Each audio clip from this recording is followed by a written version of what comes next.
right, everyone, thank you for tuning in to our third episode of the Fineprint, where this three individuals gets together and we discuss honestly relevant topics of interest, relevant subject matter, and just things that we're going through on our everyday lives and whatnot, just navigating the ebb and flow of life. My name is Tai Davis. Felly, as you can see, and also Manji. Hi, y'all. Hey. Welcome to the Fineprint. How are you guys doing today?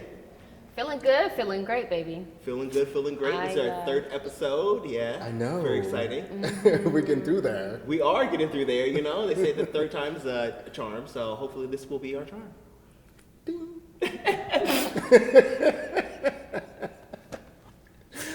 It will be. Yes. We all know that we're kind of going through life right now, and things are just kind of just crazy and whatnot. So we always do our little mental check-ins. We do it on our show. We do it just in regular life. So how are you guys doing this week? How you guys feeling? I'm feeling good. This week for me was, I think, probably through a lot of the pandemic has been very like introverted and very like in my head space. But I've gotten more of a kind of control of like what I think about like the world and think about myself. So I woke up today just strong and ready to go. Just like I'm gonna have a great day. I'm gonna do this podcast. I'm gonna slay. Love it.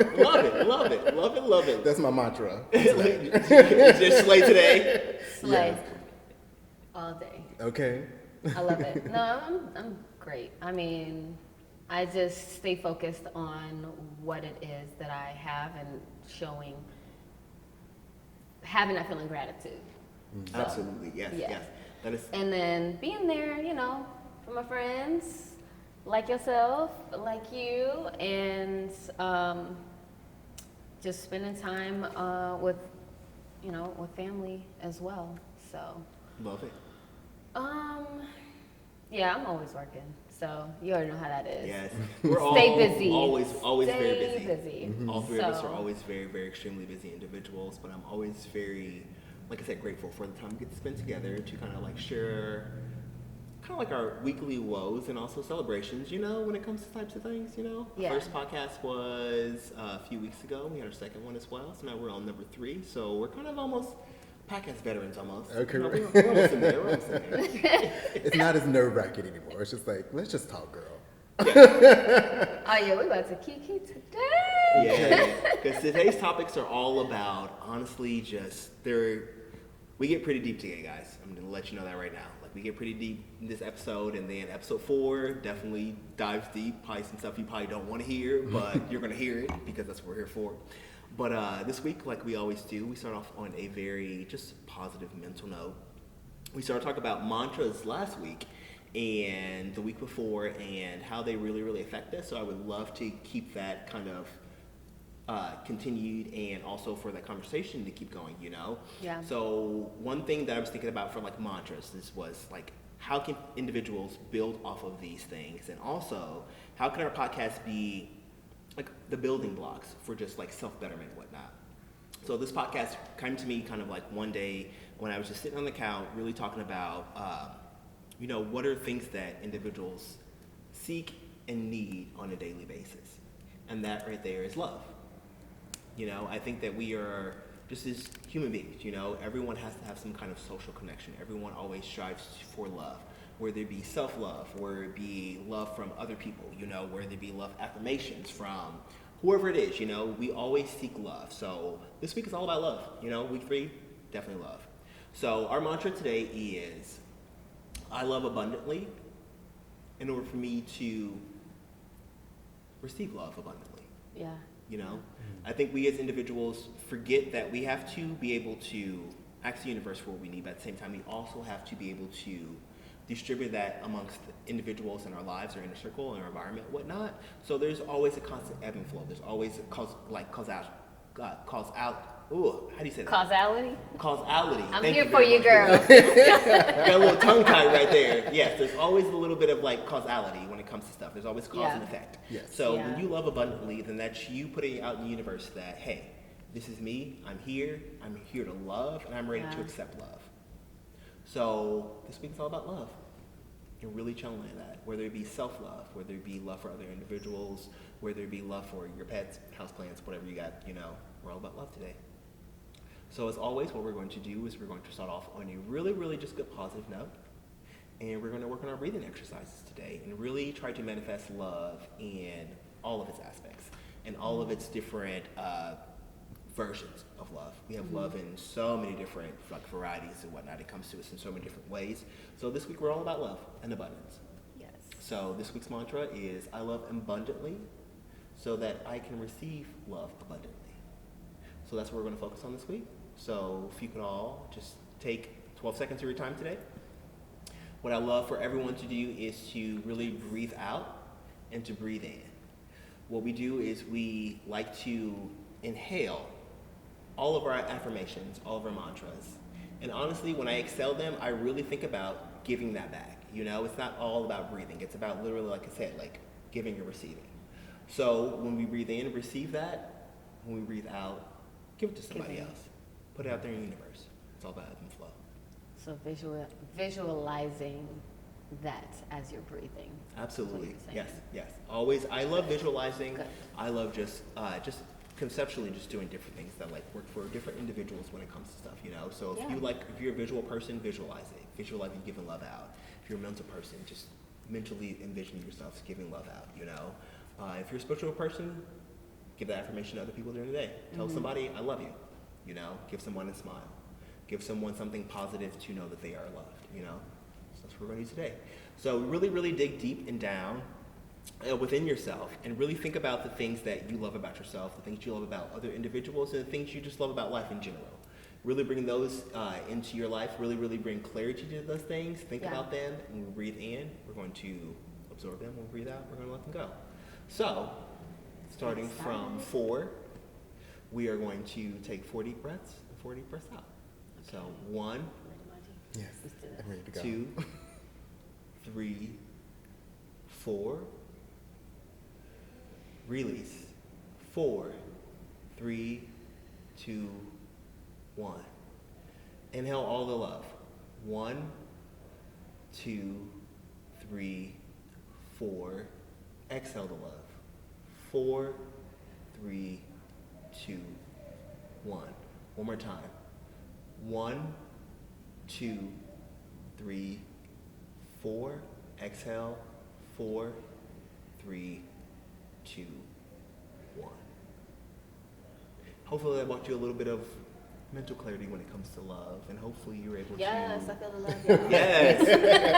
Yes. Think about and appreciate the things that you love and the things that you want. More love abundance is what I call it, we like to be abundant in all things, and love is just Fill your cup and let it overflow. And don't expect it back, but not expect it back. I don't know how to explain that. Without expectation. Absolutely. I kind of do expect for my love to be. Right. Well, when you're giving love, it's going to come back to you. Yes. In some way. Yes. Absolutely. Yes. Whether it's from that person or from somewhere else. Right. Exactly. And I try not to think of it as like a giving and receiving type of situation. I always think about giving more than about receiving, because once we think that we're always going to receive something at the end of it, then that makes it a little bit... It's conditional. And also not that, but also very egocentric. If you do things only to respect things in return, then that isn't the right reasons to do it. You do things because you enjoy doing things, and you also want to put that energy out in the universe. Yes. But the universe always knows what we want, so will always provide for us in any situation. Exactly. So usually when you do give, you will definitely receive. But receiving is always manifested in different ways.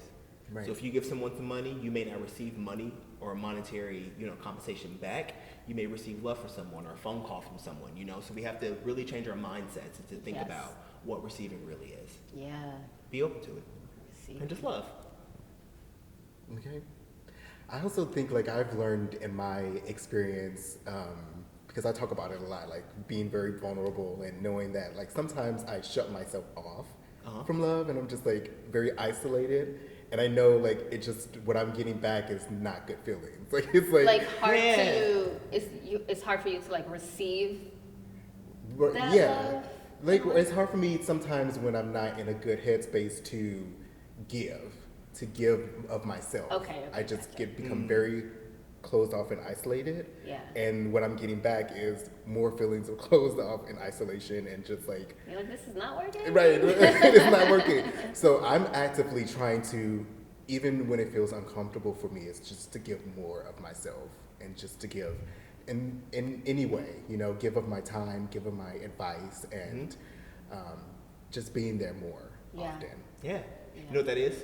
It's called growth. Right. Yes, definitely called growth. It's a lot of the times when we get into lots of, that's why I love like meditation and whatnot, or just going out into the real world, because it's a lot of the times we have instances where we feel very uncomfortable, that's the time when you really need to kind of double down and really think about like, why am I uncomfortable? Because when it comes to mantras, when it comes to mindsets, when it comes to meditation, it's about us learning more about ourselves and getting down to the root of why we feel certain things, you know? Yes. So if you feel uncomfortable receiving all this love and abundance and stuff, you know, maybe sometimes it has to do with your worthiness, or you being like, maybe I'm not worthy of this. Or, you know, we get into negative mind spaces where we're closed off. We don't want any pep talks. Right. I want to be in my feelings. We're not doing this. I'm going to be upset because I want to be upset, you know? Exactly. But when you kind of snap out of that, you really realize, you know, like that was just a complete waste of time and energy. What did I gain from that? Yeah, you didn't get it. Exactly. And But a headache. Yes, but a headache. So, And like a love. exactly. You know, and I you mean, did- speaking from personal experience, I recently learned that some of my emotional reactions to things stems from childhood. You know, like we learn in what's called relationship land, as we were talking about earlier, how to work through and heal some of the coping mechanisms that we had to use as a child that have now become maladaptive in our adult relationships. Absolutely. Yep. And when I had a breakthrough this week about that, I was just like, what was the sound effect you made earlier? Ding! The little light bulb. Yeah, the light bulb goes off. You're just I was like, got oh you. man. So, being able to be emotionally vulnerable. Not to say that I'm not, but more so in different situations, and learning how to be that way. Yeah. You know, not be as guarded. So to be able to give love As well as receive freely, it. and as well as receive it, Yeah. and believe in it, and Yeah. So this is awesome mantra. Yeah, thank you brought very up. much. And when it comes to also what you said, vulnerability, I like to rephrase that into openness. Because vulnerability isn't just you being vulnerable, it's honestly you being open to suggestions from other people, or just open to different thoughts, or open to compassion for yourself, open to empathy for yourself, you know, open to being understanding for yourself.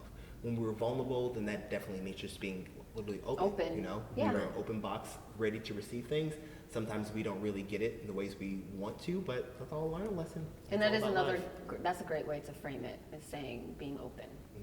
Because that could be Because like, sometimes vulnerable people are like, like, they don't understand what that is. How I didn't understand when I was like, I mean, I think I'm being vulnerable. I think I'm being open. You know, I was just like, you know, I've been talking and all of this, but open. Like having, maybe framing it that way, maybe be like, oh, okay, that's being vulnerable. Yeah. Openness.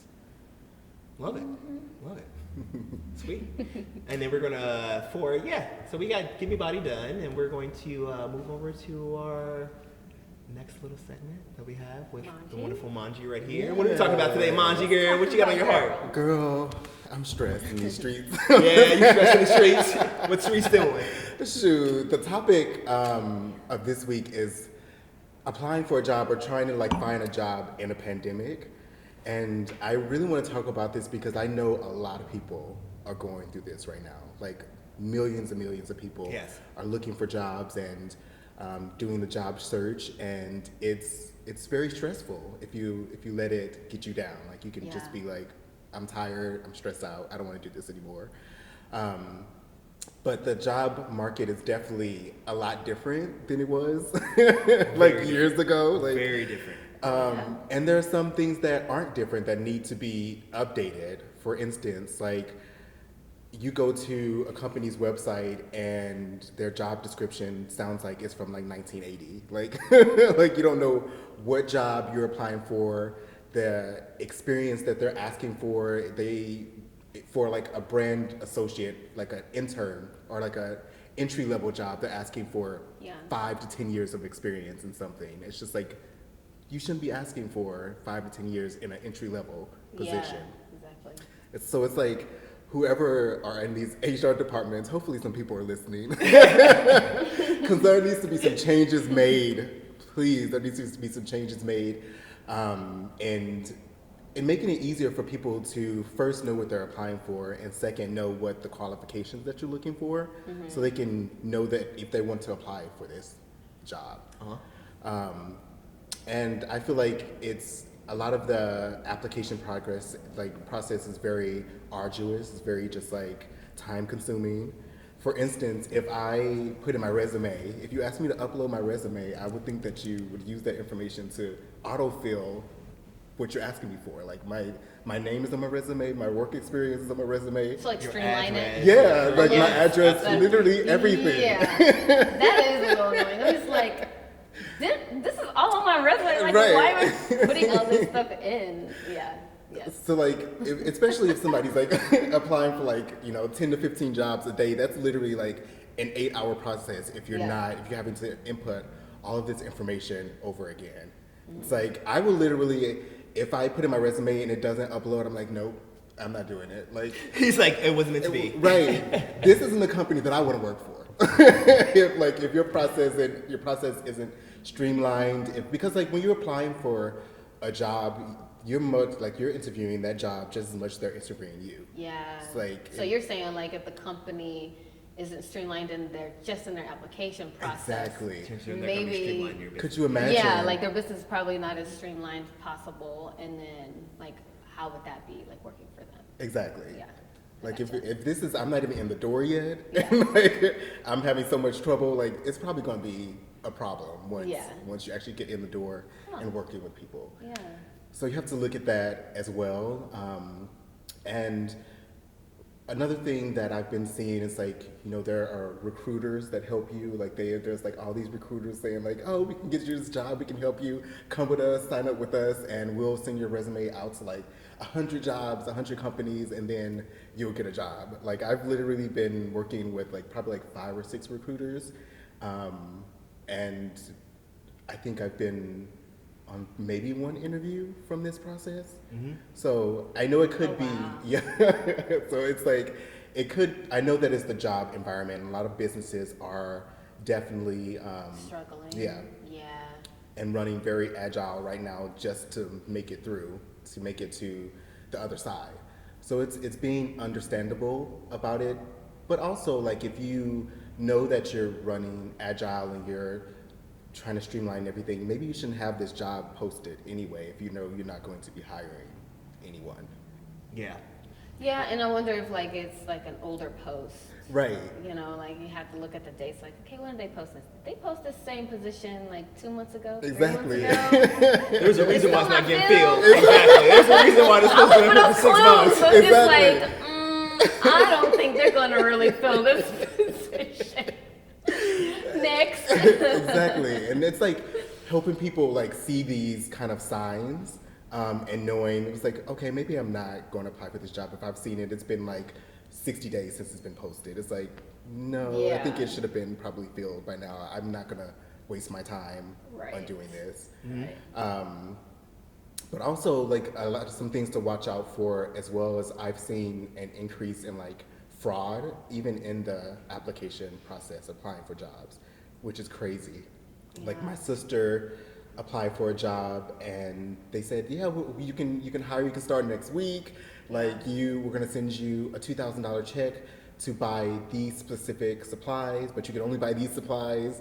So it's like, that's probably not something that a reputable business is going to do. Like if you need specific supplies, they're going to send you the supplies. Yes. Yeah. They're not going to send you a check. Because you know it work for them. It's just like, why are you going to send me a check? Exactly. You just buy me the supplies, send them to me. Exactly. We good. Done. Yeah. But it's also like fake job sites. Like I've seen going to job sites where it's like, you can just tell like something's up. Like with the images that they put on there and the jobs that they put on there, it's like scientists at this random place. At the bank. At the bank. It's like, the bank. What is this? Like, this is not a real thing. So it's like, it's very, you know, it's hard for people who are looking for jobs and trying to get a job, and you also running into these avenues where it's like not real things. It's just like, okay, well, it's something else that I'm like trying to like overcome and get past. Yeah. So that's very frustrating as well. But one of the experiences that I've also went through was where I had like 3 interviews with the company. Like I literally had 3 interviews with them, and I didn't hear anything back after the 3rd interview. Which that's is disheartening. Like, yeah, that's very disheartening. And I did amazing in those interviews. I got the job in my mind. I got the job because they lost out. Exactly, they did lose out. But I think like with companies, if you spent time with somebody with 3 interviews, like if following up with people, absolutely, just let them know you should do that. Like done. Yay or nay, say, and then also maybe some thank you reasons. for applying. Exactly. And we decided to go other ways or go with other candidates. Mm-hmm. You know, look on your journey or whatever. You know, it's something. Something like now you wasting my time. Now I'm mad. You didn't say anything. Do they pull a millennial move and ghost? Exactly. Our company's ghost now. Like that's something. But also looking at it as well, it's like, okay, also is this a company that I would have wanted to work for? If I had this experience and you didn't follow up or anything like that, like could you imagine like sure. me actually being in the company and working for you and having to experience other things like that, like not following up on the work that you're supposed to be doing or following up on my email, the question. So it's like kind of like looking at it, flipping the script. I've been doing like a lot of flipping the script and looking at it in a positive way instead of like a self-defeating way. It's like, oh crap, I had 3 interviews and I didn't get the job, and I did very, very well on the interviews. But it's like, okay, that just wasn't the opportunity for me. Yeah. You know, it wasn't the opportunity for me. They also didn't follow up, so it wasn't a company that I probably would wanted to work for anyway. Yeah. So it's like looking at things differently and different view of it, and not letting it kind of like get you down. Yeah. But I've also been celebrating other people. Like when I see on LinkedIn, a lot of people literally been saying like I didn't have a job for 6 months and I finally got a job, and that kind of opportunity just makes me super happy. And I'm like, congratulations for you. Like I know what that feels like, what it's been through, and just having that one yes, I just celebrate with you. Absolutely, yeah. It's exactly. It's like, and it also gives you hope. Like it's like exactly. almost like, okay, they got it, great for them. Like, all right, it's gonna happen for me too. Like my time is gonna come as well. Eventually. I just gotta keep on the path, because it is easy to get down on yourself. Yeah, super easy. Because like, I'm like, dang, why is this not happening for me yet? Exactly. And then like living in a world of where it's just like you have everything on your fingertips and you get instant gratification. It's like, you know, I'm putting in the work, I'm putting in the time. You're like wanting those results as soon as possible. Exactly. Because you're putting in the effort and you're, you know, you're going on the interviews, you're applying and you're doing everything, and it's like crickets. And it's like, well, all right. So what else can I do in the meantime? And so, I mean, yeah. And even like in a pandemic, it's causing people to be more creative. Exactly. Yes. And like, box. Yeah, thinking outside of the box. Adapt. And adapting. Yes. Okay. You just, I mean, we're just so in sync. You just finishing my sentences for me. That's love. But yeah. But that is very true, and there was a point that I wanted to make as well. In this, like, I'm not the type of person that can like sit around and like just do nothing and just apply for jobs. I was like, I still get out there and be creative and like just doing Postmates and still making money that way, and being grateful that there's an opportunity for me to have money and get money and pay all my bills. Even though I don't have like a technical, like, you know, the job that I want, my bills are still paid. Yeah, exactly. You just like, I'm still gonna make a situation happen for myself, even though I don't have something that's in my career, chosen career path. Exactly. You're still grateful for what you have. Exactly. Yes. Absolutely. Yeah. So there's like, and there's other things out there that people are doing, like, of course, Postmates is one, and like DoorDash. I saw I literally brought like tears to my eyes. Like I saw this lady doing DoorDash, and she was like, she had her baby with her in the like the baby seat, like going to do DoorDash. She was like, girl, I gotta take care of this baby. So like she literally was taking her baby into the restaurant and getting food and doing what she had to do. Yep. Yeah. But if you think about it also that way too, when you talk about her having her baby, that's actually maybe even be beneficial to her, because now she may have had a job and had a babysitter, but now I may not have the means to be able to do that, but at least I have the freedom and the autonomy to bring my child with me when I go and do this. Exactly. So now she's spending time with her baby as well as making coins. Right. So it's just like, honestly, to me, that situation is honestly like a win-win. It may not be her ideal type of situation when it comes to things like that, but I think that, you change your perspective about the way you think about things, Exactly. Like, that's why I love you, because you're very adaptable. You're very malleable. Like, you were just like, nope, we can't do it this way, so how are we going to do it? How are we going to figure it out? And I think How that's am I the way make this people money? need to Yeah, that is another thing I like about you too. start thinking. Yeah, you're just like, I can be no, I creative gotta about figure it. it out. Yeah, and figuring it out and really trusting yourself to be able to figure it out. Yep. Right. And I think that's a beautiful thing about it, And I think right now, because you said people are like lacking jobs and there's just things going on in our just regular work culture that aren't really conducive to lots of people. People being furloughed or people not having full-time hours when it comes to these things. This is when you just have to be creative. Right. If you don't have the means to be able to provide from your regular job, then think about things that you may possibly enjoy doing that you can implement to start to bring in, monetary compensation for that. But then also, like you said, be grateful for the opportunities you do have. Right. Because I am always busy. But every once in a while, if I got free time and I'm like, I'm not doing anything today, I'll DoorDash and Postmates in a heartbeat, because one, that's just extra revenue for me, but at the same time, it is also just financial freedom. And I think that's kind of what differentiates people that are really kind of like thriving now, as opposed to people that aren't thriving. People that are thinking outside the box, Are making the ones the best of the time. that are thriving in the that pandemic. are thriving. The Oh my people that God, are yes. complacent, sitting on their butts at home watching Netflix, Whining thinking and being about, like, "What are we doing oh, again?" But not to say like, okay, maybe not everybody, but yeah, the ones that are not like thinking out of the box and like trying to be like, okay, this isn't working. And speaking of thinking outside of the box and being creative, like as soon as you came up with that idea of like doing school lunches, Yeah. and when the kids were out of school, and especially for those kids, because I grew up, reduced lunch, Likewise, free likewise, lunch, free reduced lunch. lunch. If I have free lunch, babe, you're gonna be hungry for 8 But hours. then, like, Nah, there are we're not those doing that, like, and the whole reason why you started it was because for some kids, that was the only way that they were going to eat. And so you're like, you know what? I'm going to contribute and, and help out. And it's like, when you do stuff like that, you can think, you see the need and can create a solution to that need. It's like, that's what a business is. Like, that's how you create revenue. Yes. That's how Creative you, solutions. like creative solutions. Creative solutions. Hey, think about the pandemic as your time to make creative solutions Okay. for how to solve any kind of problems you have. And now, Literally. not only do you have creative solutions, but you also have the time to be able to do To it. be able to We come got up with no those time. creative Exactly. solutions. We got no Where you time, going on a so- Saturday night? Nowhere. Everything shut down early. Okay. None but time. Yeah. COVID gave us all of that time.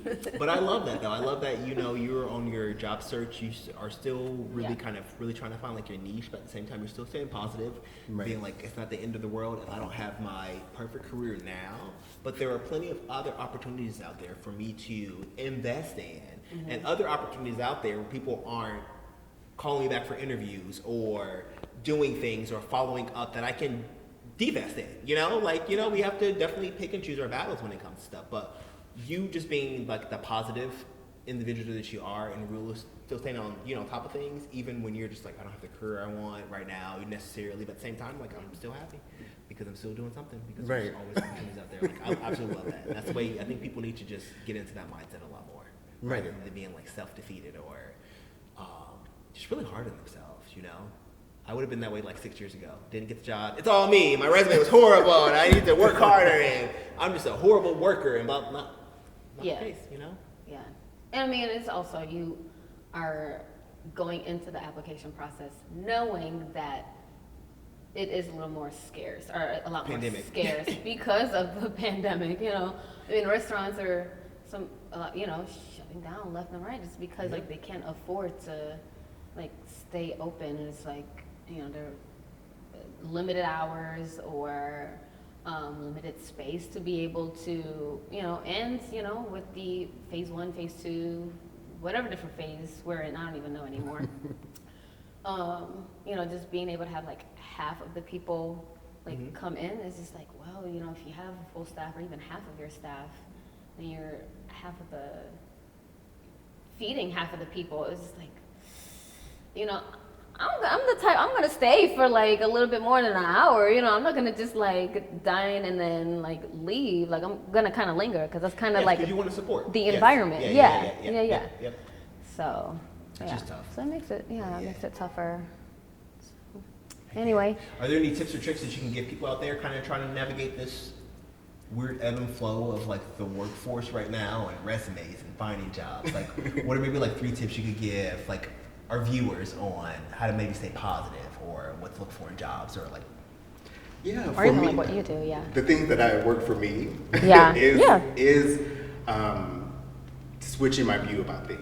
Like just because every single time I've gotten a no, which is a lot, I've probably gotten over like no like over 100 times. I was like, that's just one no closer to my yes. Like I literally say that in my head. Like I'm getting that's a good way to think of one it. no closer to my yes. So I know it's eventually going to come. Yeah. And just knowing that baby, it's gonna be okay. We're going to be okay. No closer to my yes. I love that. Yes. Yeah, that's awesome. Yeah. And just find little things in your field that you can do.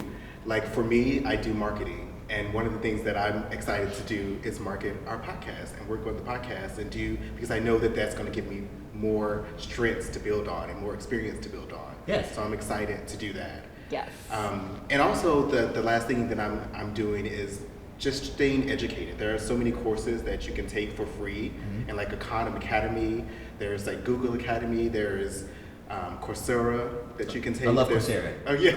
What is Coursera? All the courses on Coursera. I can become like an art historian through Coursera. Like tomorrow, we're in there. I love it. Beautiful platform.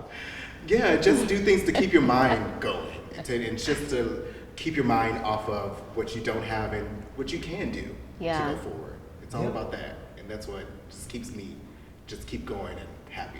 And also just keeping you in a positive headspace. If you have things to occupy your time, rather than thinking negatively about me not being able to find a job, but you are doing what I call mental self-care, then you are, utilizing your time to better yourself, rather than you getting into like a negative headspace and thinking about all of the things you aren't able to do, or just be, not really being the best version of yourself. So definitely appreciate that. That's actually a really, really good tip.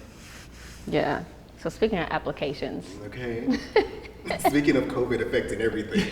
Speaking of COVID affecting everything. I mean, what? Cuffing season is like around the corner.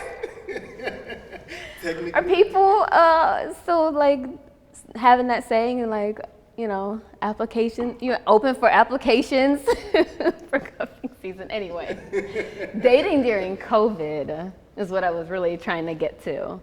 Has been interesting. How have your applications been for dating during COVID? So I'm gonna give the background first before we get into that. So last year, y'all, I took a year off dating. Y'all know that. And I'm just gonna do a lot of self-care, because emotional baggage and like bringing baggage into a new relationship, not cute. Not cute. So to a certain degree, like you need to like figure some stuff out and get some breathing room and space, and surround yourself with loved ones, and especially if you just got out of a relationship, you need to heal a little bit. Like don't just please. jump. Find your inner peace. Like where is it at? Like don't bring your ex into your next relationship. No, because I don't need to be there. Because that's too many people. 2 is already enough. You don't need 3, 4, and 5. Like, unless you're into that. That'll be another podcast, you guys. Where it's going to be entitled "Polyamorous Torture." Having multiple lovers. I mean, and that's not speaking ill on that community because I don't know enough. I don't know enough about it, so I can't really speak to it. But toxicity, absolutely toxicity, not. no, You exactly. Can't your old ex problems with your new boo or your new partners or whoever it is because that ain't fair to them, baby. They ain't signing for that relationship. So, taking that year off dating, like I told myself, start of the year, yes, this is my year. Come in, Miss Corona v. Irus. And we all know how that. She's blocking. So anyway, I signed up for a dating app. Shall remain nameless, unless you guys want to sponsor. But so, and I never had did this before. Like, I'm of like the more traditional mindset where it's like, I'd rather meet people organically through the activities that I'm already interested in, because like, well, I know that those are things that they are interested in already as well, and that's already a common interest that we could like, it's a jump off point. And so with, the isolation, and I was like, well, I still want 2020 to be my year, and I've had a great personal year, regardless of like globally, 2020 being such a horrible year. I've had a great personal year, and so I was like, let me just try this whole dating app. So I signed up for 2 dating apps, y'all. 2? Yeah, it was a lot. She's trying to live her best life. She's like, I want all the options. And so for a month, like I tried it out, and I was so overwhelmed, inundated with messages. I was like, do I have to respond to everybody? And I was just like, it almost became like another part-time job. It's like, almost as if like emails, like how you feel like you have to respond to the emails to like, be on top of it. And I was like, hold on, chill. I had to put myself in check, but I will say like, one of the positives is, like you were saying, creative solutions. Like it made people, because I kind of liken pandemic dating to long distance dating, because it's like you can't just be like, let's make a reservation at a restaurant, or if you think a little more outside of the box, let's go like take a walk in the park and have a conversation or have a little picnic or whatever you decide to do for your first date, or like trying to get to know someone. It eliminates that distraction of like that physical, what am I trying to say? Like physical, like attraction, like, yeah, because it's like, is it sexual? Right. Or is it that you guys are really connecting? Yes, right. It's putting more focus on the communication part of it. And I mean, I'm big into like energy and like how we vibe in real life. Likewise, yep. But like I've always been one to slow things down. So I was like, this is great. Because it's like, you cut that bullshit out. Mm-hmm. And you're just like, okay, we're gonna actually like connect deeper than we probably would have. And like it's the more of the focus would be on the conversation. And how you guys communicate, because communication is the foundation of every great relationship, right? Like how you guys communicate, and like do the communication styles match? Right. And so. And you probably get to that a lot quicker now, like you were saying. It's like you cut out the fat. Yeah, you cut it out so much faster. Yeah. You don't even know how to put like a sentence together, so we're probably not, for me, going to be compatible. That's just like a simple way. You told me you don't like tacos or babies or animals. We're not going to be compatible. Yeah. And I was like new to the whole like swiping left, swiping right whole situation. And I mean, and I know I wasn't the only one, because like I saw in like different like news articles and stuff like that, where it's like dating apps are just like booming, like 20 to 30% more people are online, because it's like everybody's at home. Where you gotta go? That's the only way to go. And so it's just been really interesting. Like, I had situations where, like for example, there was like one virtual date that I went on where it was like, I'm in the comfort of my own home. So it almost turned into like a show and tell. It's like, well, look at some of the paintings that I have. It's just like we're kind of going around each other's homes. It's like, look at this or look at that. It's just like, I feel like I'm in elementary school again or first grade. I think that's actually really awesome because like for myself, like homes, like where you stay, those are very personal places. Right. Yeah, personal that's places true. For energy, personal places that you put things that you really enjoy and you like. So what better way to kind of like show someone like your personality and introduce them to like the place where you live. I know, it's like very personal space. It's so personal. Very And then personal it's like, damn, like I would never like on a first date invite, well, personally speaking, I mean, there are other people that do different, but invite somebody over to my home on a first date. Yeah, right? Exactly. So it's just like, but this person is now inside your home virtually. And it's just like, it's a different, it's just different. And so I think because this pandemic has definitely changed the world of dating and how people will interact from here, like moving forward and just having, but I don't know, like, so speaking of, like, I don't know, like what the long-term, like when do you decide that you want to meet in real life? When people aren't contagious anymore and giving people diseases.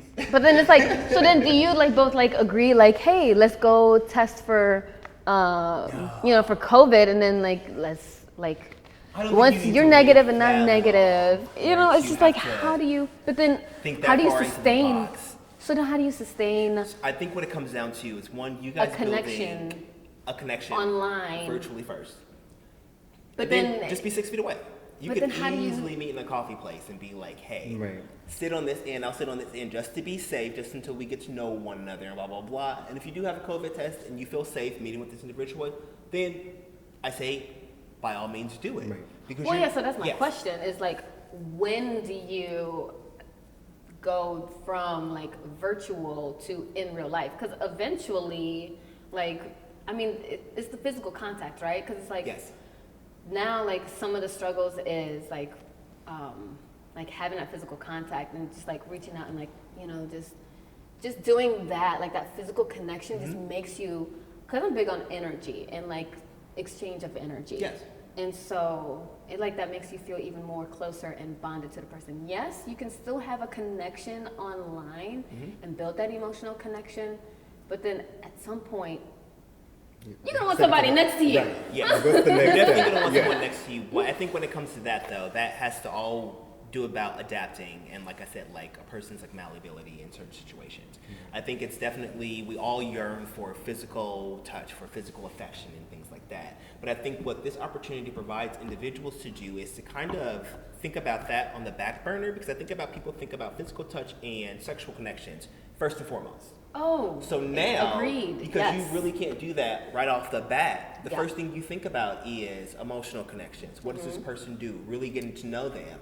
So I say take that as your opportunity to one, get to know each other, and then once you to get that like kind of relationship established. If you feel comfortable meeting out for coffee, however way you feel comfortable meeting out for coffee, whether it be with mask, without mask, 6 feet away, not 6 feet away, then go forth and do that. But at the same time, still keep those kind of boundaries so that you two can get to know each other before you start anything kind of super physical, because that's eventually will end up coming, you know? Yeah. But I mean, it really, like I said, depends on the person. If you know, like I've gotten 6 COVID tests already, so I know, boo-boo, I'm good. So if you want to touch me, if you want to try to grab a case or something like that, boo-boo, you good. But at the same time, you know, deep down inside, I want you to, first off and foremost, feel safe. Yeah. Yeah. And then two, also feel comfortable meeting. You know, both of you have to feel comfortable meeting in the way that you feel, you know, that you want to meet, you know? Well, yeah, and it goes back to the communication point that I was making, because it's like, it does really highlight communication, being able to be creative and still, like, meet and different ways to meet. Yeah. Like, for example, and this was really cute, I thought. I was going for a bike ride in the park, and I slowed down because I saw like this, it was the bottle of champagne or some kind of sparkling something, and I saw a little card and flower, and I was like, oh, that's cute. But I didn't pay attention to what was like on the other side of me, and then I looked over, and there was someone like socially distancing, and like they took a picture and everything, and they were like waiting. You can see them like looking at their watch and everything, and I was like, oh, look at people being creative. It's just so endearing. I was like, I appreciate the pandemic for bringing out these different creative solutions to dating, because people, baby, still want to connect and still like want to date and meet new people, and so safely. But still doing it safely. Exactly. So, what has been your experiences, Maji or Tyler, like dating during COVID? Come on now. Let's see. I'll go first because I know I have definitely gone on a couple. I've gone like a couple dates because of the fact that, you know, like we're all out there chill trying to build connections. It's also been almost 6 months now. So if you think I'm just gonna be in the house not talking to nobody, then you got me messed up because it's definitely gonna happen. Right. But what I've just come to realize is that a pandemic is good for some people, but it's horrible for lots of other people. Yeah. Some people, they really want to form connections and get out of the shell, but some people are really just perfectly content being introverted. And some people actually start to get more in their shells rather than come out because we're also self-isolated, you know? Yeah. And I think that that's one of something super detrimental to dating right now. And also just people just being desperate for just that emotional connection that they just settle, just do anything, you know? And I'm not one of those settling people. I'm not going to be out there trying to settle. Same. Like, yeah, I want to have like emotional connections with other individuals and stuff, but I'm not going to be like super thirsty out there. I'm also not going to waste my time. Exactly. And I'm also not going to literally invest my time in someone that also doesn't invest their time. Because I've gone on, I wouldn't say several dates, but like a couple, you know, with certain individuals and whatnot. And it's just like people don't want to like really invest like any time, and people really aren't emotionally connected to lots of things like these days, you know? For me, it's a way different. Like if I am trying to court someone and I really like feel like super like favorably like in their direction, I'm gonna be like, oh my goodness, like what do I want to do? I'm gonna put my heart on my sleeve. I'm gonna text you, just see how you're doing, do check-ins, you know? Things like that. People don't even check it now. Yeah, they just figure it's like being creative about it, not being like just, hey, how are you? That's boring. What's up? But even that would be nice sometimes. People don't even do that. You know, I talked to a guy that was probably, we talked for maybe a week straight. Yeah. Super, super cool, awesome. But when it came down to good morning, how's your day going? You know, how's work going? You know, is your family safe when it comes to like literally like nothing, like bird chirping. And it was all about just like physical things rather than actually building like a bonding connection. But I think people now are still finding it hard to build bonding connections because they don't think they can physically get close to one another, which is not the case. Yeah. You can still build connections without having to be physical per se, you know? Yep. If it's physical, it's gone. COVID's gonna be over, and after that, baby, People pregnancy rates, okay. girl, it's about to be a wrap. It's about to be a wrap. Y'all gonna have so much money in your taxes coming back. The pregnancy rates would have already increased for the ones that are already in a couple situation. They're probably getting busy in other ways. Or breaking up. I have so many friends that like been in so many relationships and they've been together, and then all of a sudden they have to literally spend time together, lots of time, and they're like, well, I don't like you. I don't like. And it's just like it's not gonna work out, and they literally separate. It's this pandemic has just been very. It's making a lot of things apparent quickly. Bringing lots of things into perspective. Things that are important, things that aren't important, and things we used to think were important, you know? Right. And even for me, like, it's all about a little bit like self-care, keeping like a really good mind frame, and just making sure my friends are cool, you know? Right. Yeah. Exactly. That's literally what I've been focused on, really. Like, I had 0 dates or like 0 connections, so that isn't something that I've been focused on during this whole experience. I've just really also went inside a lot, and I'm trying to not do that so much as much, because like I was already in my shell and I was like, I don't want to go further in my shell. I need to like, it's time to express. Yes. It's time to express. There's a healthy balance between like introspection and also being present in like the real world. Like yes, we can be in our headspace, but we gotta work on ourselves. And I mean, I'm proud of you because you are like opening up more and working on like reaching out and stuff like that. So but I mean, like because I mean, hell, I did it for a year where I was like, no, I'm gonna work on myself. Yep. Like Girl, I don't even know if it's been a year. Well, it's been. We won't go there. Right. You've done a lot of self-evaluation and care. Exactly. Now this is Manji's time, baby. Yeah. Okay. Yes, that's what I'm saying. Well, I'm going to follow up with you and be like, should I set up a dating profile for you? Should we do it, Tyler? I think we should probably take a break for now because Monjour's focused on self-care because a lot of things he's been talking about too is like revolved around like self-care and different things you do, which I definitely like absolutely love, which is honestly. When you're ready. Right. And I think I will be ready soon for that. It'll come a time where it's just like, it'll be like, okay, I'm ready to put myself out there. Be able to take somebody else's in your own time, girl. Energy. So. Yep. I'm still working on mine. I know. I'm almost almost a little ready, but you know, we're still doing self-care type stuff right there. But at the same time, it's always good to have options, but these options are trash. So. And I've experienced it through my friends, the options that they have. So I was like, I don't need to experience it for myself. Like with this pandemic, vicariously through you. Vicariously through us, right? Vicariously through you. We're good. Yeah, we've definitely shared some stories. Yeah.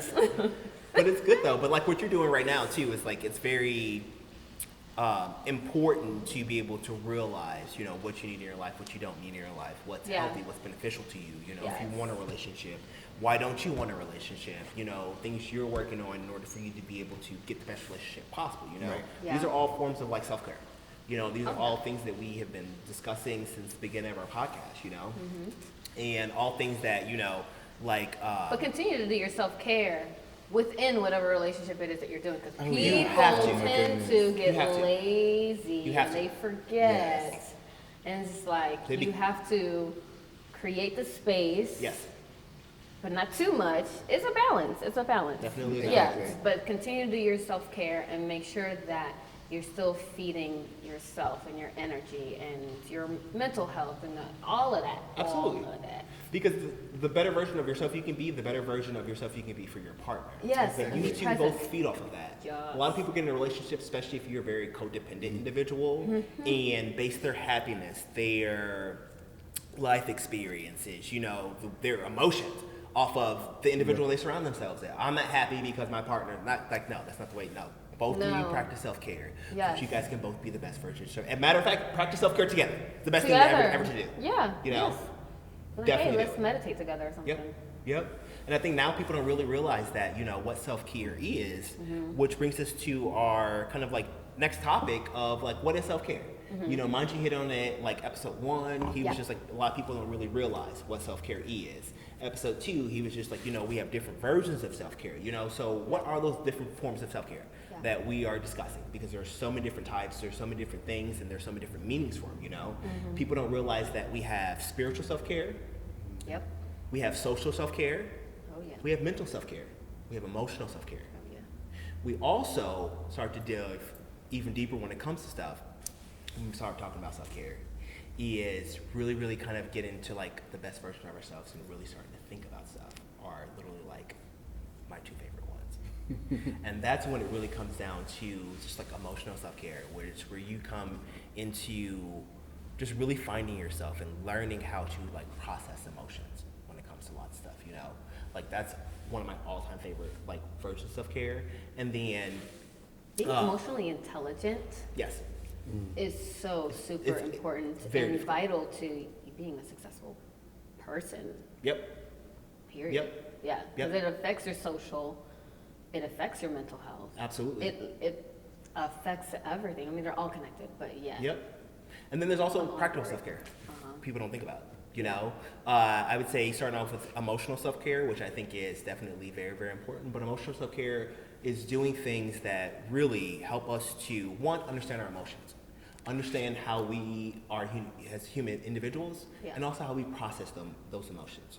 So it's you literally being just very cognizant of, you know, like I feel angry, but also the why.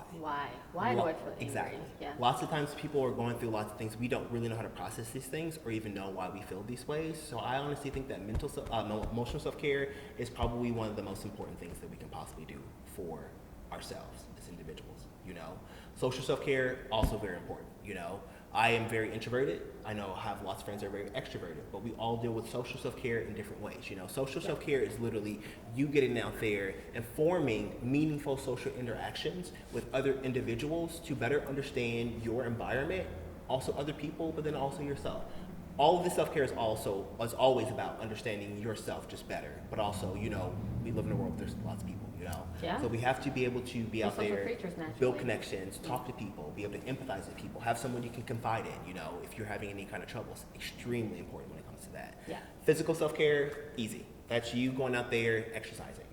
That's you going out there going for walks. That's you doing yoga. That's you doing breathing exercises. Anything that you can manifest, anything that kind of you want to like achieve.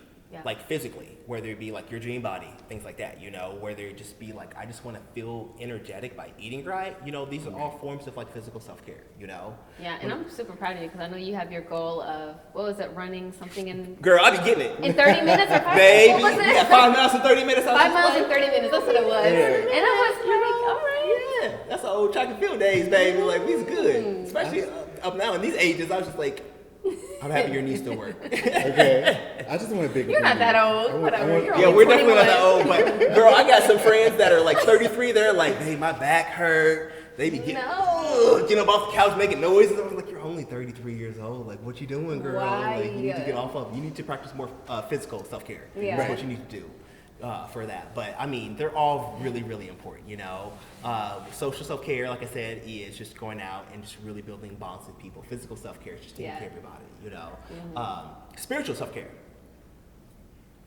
extremely, extremely important. And what does that look like? Spiritual self-care is honestly you practicing mantras, you meditating, you doing things for your spirit that nourish them. If you're a spiritual person, you go to church, spiritual self-care right there. You pray. You pray, spiritual self-care. Yeah. Me, I literally ask the universe for things. I do sound bathing, I do like float tanks. That's all spiritual self-care for me. Because those are things that honestly help me to think more introspectively, but also just really trust your instincts and to trust yourself. Yeah. Spiritual self-care is very important when it comes to, like you said, like you trusting yourself and you believing in yourself. And it's honestly one of like my top 3 things for you to be able to do, you know? And then diving even more into that is mental self-care. Mental self-care is kind of encompasses a little bit of everything, you know? I think even when you exercise, you are incorporating a little bit of your mental capacities in that to keep you moving forward. But mental self-care is anything that keeps you mentally stimulated. I think of mental self-care as you really picking something that you enjoy doing, whether it be reading books, making music, making art, that really stimulates your mental capacities, because what that does is it lets you live the best version of your life as your authentic self. These are all things that you enjoy doing. If they aren't things you enjoy, things are things you are learning about, things you're becoming more knowledge about in order to educate yourself, in order for you to be able to educate other people. Yeah. You know, in that. And that is only, mental growth is probably one of the best forms of self-care that you can do. Yeah. So if you love reading, read a book. You know, if you like writing poetry, write poetry. If you love creating art, create art, you know. Or if you love to do those things, or crave to do those things rather, let me change that. Crave to do those things is like, going to, what is it, Coursera or what? Yeah. Like, you know, and like and taking Coursera, a course and just like, okay, you know what? I don't know what's gonna come of it, but I have this desire to do it, and how about I learn how to do it? Absolutely. So, yeah. And that desire Mental is self-care. like trusting yourself. It's like, I have a desire to do this. I don't know where it comes from, but I'm going to trust myself and do it. You don't know where it could take you. That desire also comes from you, and it also comes from the universe trying to shed some light on some things. If you desire to do something, then chances are that's part of your purpose. And if that's part of your purpose, then you need to really wake up and think about, what is this purpose here, not only to benefit myself, but how is it out here to benefit other people? Because when we think about purposes and karma and things like that, that's how you start to manifest abundance, is thinking more than yourself. How can I relate this to other individuals in the real world, and how can I help other people in order to help myself? This is what this all comes down to, is like all of those things, you know? And then when it comes to like mental self-care and stuff too, like my mom, she loves puzzles, Sudoku. Anything that keeps you mentally stimulated, definitely do it. And that one's super important because it keeps you focused it keeps your mind focused instead of going in an opposite direction that you don't want it to be. The sunken place, yes. Yeah. Instead of going to the sunken place, you're like, look it out. Yes. So whenever you're talking about mental self-care, I was thinking like mental health as well, like meaning as in like, you know, depression or anxiety or like things like that. Yes, but even when it comes to depression, anxiety, mental self-care is very, very important for all of us, because what mental self-care does is it literally helps us to realize why we feel anxious about certain situations. why we feel emotionally unstable about certain situations, why we don't like, I know some people experience tons of anxiety. Like, where does that anxiety stem from? When you start to get into your mental capacities and really start to reflect upon, who you are and really start to try to comprehend, why your mind works this way, it just helps to better understand yourself so that you can just live the best life possible. And sometimes if you need to seek professional help because it's beyond you being able to do it on your own, that is a part of that as well. That's the biggest part of mental self-care. It's literally therapy. I Like suggest therapy being able for everybody. to get a therapist. And there are different options out there with therapists, you can go online, you can find one that's more affordable for you, or they do sliding scales, or you pay this much, like payment plans or whatever they set up for you. That's what I did for Squarespace. I had to go on there. I didn't have enough money for me to be able to go out there and literally be like, oh, I have insurance to be able to do this, but it's $25. Mm-hmm. And if your mental health is important to you, then $25 is literally nothing. Yeah. I did that literally. You can spend $25 on twice a month. Yeah, exactly. Yep. Twice a month. And it was amazing. Absolutely life changing. And that's when I really started to, see my little Squarespace person. I was just like, what we need to do?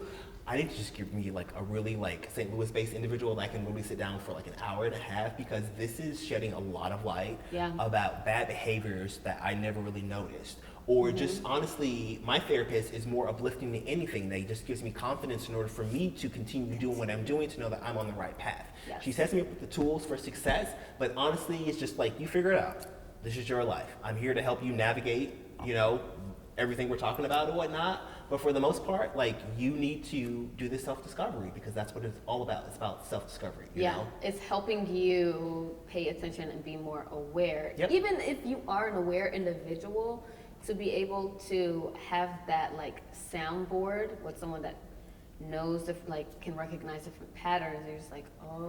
So you might have Shed blind some spots light. that you can't even see. Absolutely. Exactly. Yeah. It can be pointed out by somebody. It's also really good to just have an unbiased opinion.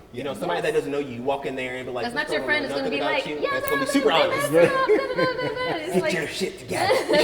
You need someone to read you. Yes, definitely to read you. And be like, no, that's where you're wrong. Which is very important. I don't care how successful you are in life, how happy you are. I think therapist is just necessary for literally just to be the best version of yourself. And then the last one that I really, really enjoy doing is practical self-care. Practical self-care is you waking up in the morning, taking a shower. It's you paying your bills on time. Mm-hmm. It's you saving money. It's you going out there and just honestly setting yourself up for success. Anything that would be a practical thing that you do in your everyday life is something that practical self-care is. If you were in a rut and you were very depressed, you don't feel like waking up in the morning, sometimes all it takes is for you to get up and take a shower. Yeah. Right. Because that's you showing yourself love. Hey, also you not beating yourself up. Showing yourself compassion is one of the best forms of self-care ever. Not being too hard on yourself, because we are the worst individuals ever to get in our headspaces, and I cuss myself out all the time. I am so hard on myself. Yeah, man. We're all human. I just beat myself up so much. It's oh, why did I do that? Or, I knew better, or this. And it's chill. You're human. You're gonna mess up. And it's I have not perfect. Not perfect. Or I need to rest. I'm a workaholic, so I'll be social media, which is one thing I've definitely cut out a lot of because it's very toxic. But I used to be the type of individual oh my goodness, he just built a full Eiffel Tower out of gingerbread house, gingerbread cookies. I'm not doing enough. I got to build an Eiffel Tower of gingerbread cookies. Yeah. And it's just no, boo boo. Just literally don't compare yourself. You're doing exactly what you need to be doing at this time. At the time that you need so to just do it. accept it, be compassionate, and don't beat yourself up. For real, for real. If anything, practice some practical self-care. Go clean up that kitchen. Right. Because I need to clean up my room. Speaking of which, my room waiting on me girl, where you been? Yeah.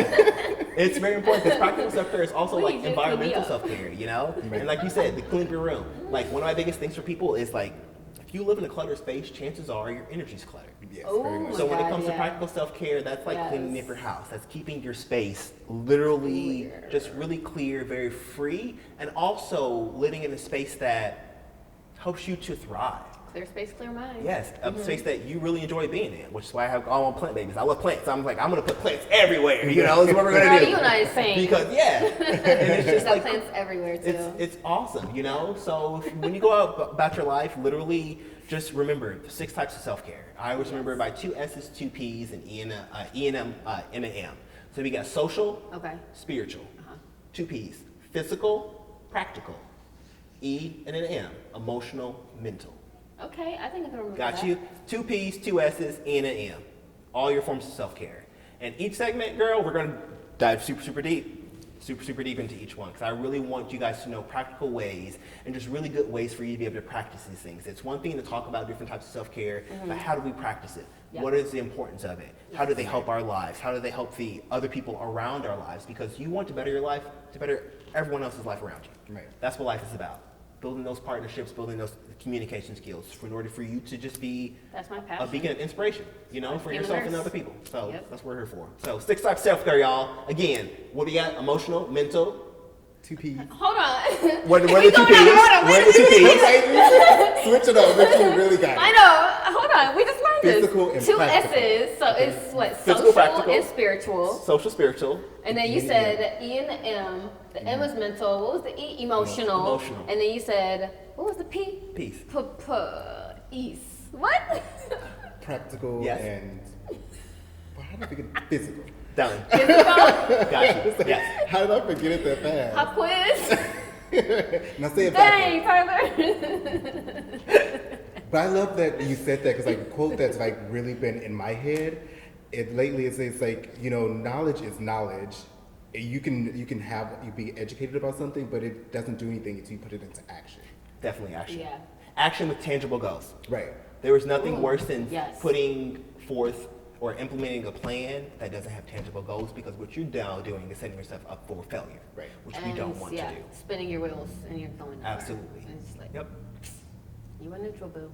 And To also, drive. like, just having trust and faith in yourself. All of these 6 types of self-care literally build up the trust that you need in order to live your best authentic life, in order for you to be your best authentic self, for you to be the best version of yourself for everyone else around you. And that's what our ultimate goals are. So, yeah. Yes. There's 6 types, so we got a lot of practicing to do, I guys. think that wraps us up. Now we got a pop quiz, Monty. Dang, Right, we got I don't tests, know. we got homework to do. Well, we got tests and homework to do. We're back to school now. No, I appreciate it. Heck yeah, but so again, episode 3, Fineprint.